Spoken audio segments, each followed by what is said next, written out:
clarity. Feel the connection. Emirate Radio 98.5 FM.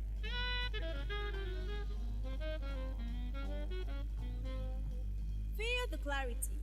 Feel the connection. Emirate Radio 98.5 FM.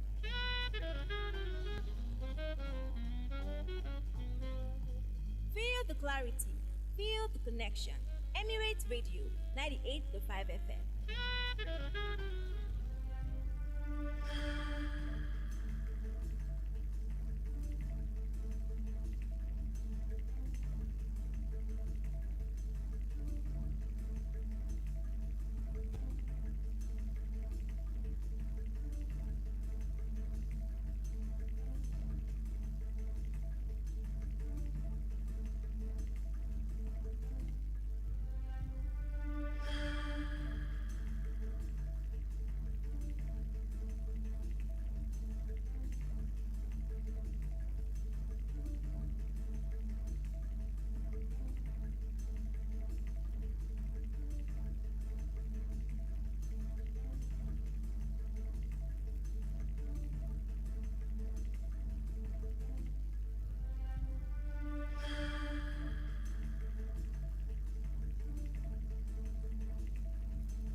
The time is 3 o'clock. This is Emirate Radio 98.5 FM.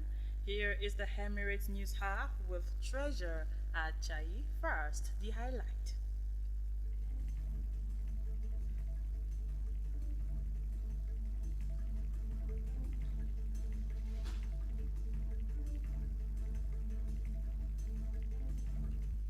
TCN announces month-long power shutdown on Benin Ajaokuta line.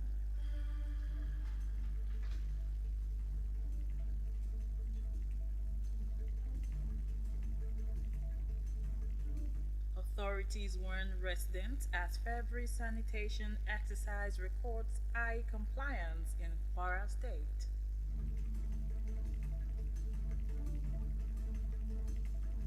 Protests erupt as Plateau community buries 7 killed in fresh terror attack.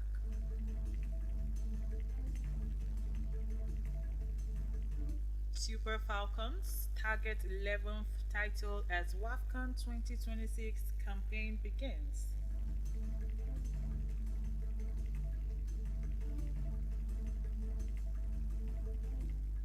And now the news in full.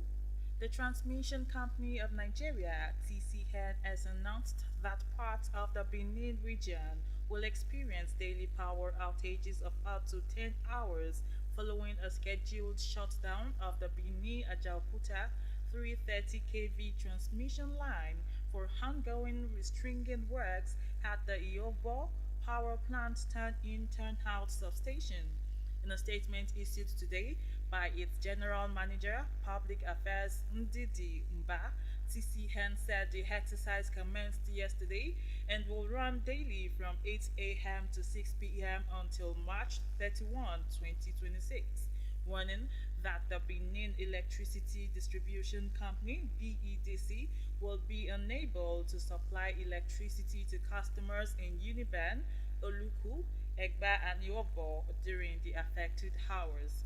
The company explained that power will be restored each day from 6 p.m. to 8 a.m., noting that the temporary outages are necessary because the transmission line crosses major highways along the Benin Ajaokuta axis, while assuring customers that full bulk power supply will resume upon completion of the project.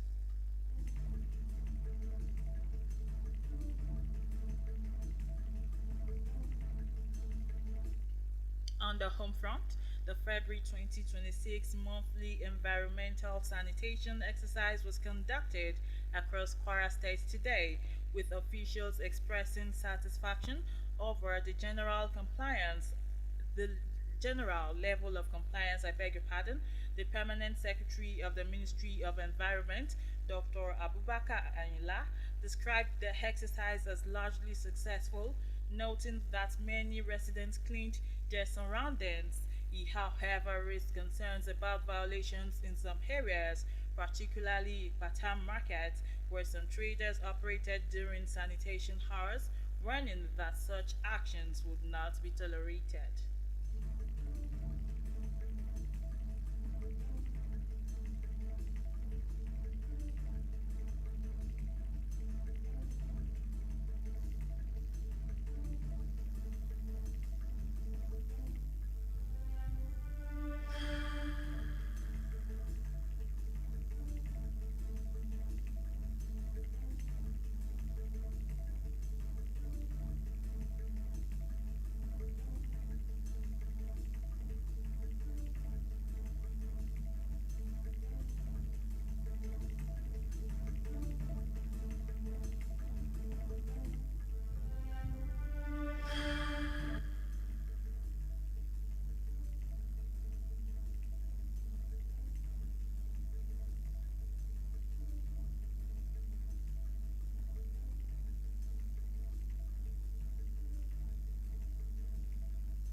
Still on the home front, Dr. Abubakar Inla described the exercise as largely successful, noting that many residents cleaned their surroundings.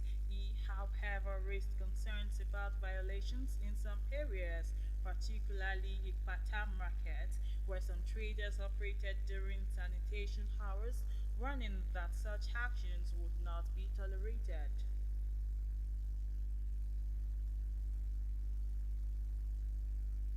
Order have been instituted, but we have people who want to test the law and to see to what extent the people that are also meant to uphold those laws are working around it. So for them, that is why we have the enforcement unit of our ministry, and we work in collaboration with different security agencies. The General Manager of the Kwara State Environmental Protection Agency, Honorable Jide Aino, said enforcement is necessary to maintain order, noting that the presence of laws inevitably brings violators and the need for officers to ensure compliance. Also speaking, the head of Climate Change and Environmental Assessment Directorate, Ilyasu Ladugani, urged residents to comply with environmental regulations, emphasizing the health and well-being benefits of the exercise. So there are always violators, and that is why the magistrates are on ground with the environmental and officers to make sure that they carry out the enforcement activities. We have some voluntary groups, we have some community social organizations, we have some volunteers that are with us today. We have the legions, we have the man and some other security agencies that have come out to support the enforcement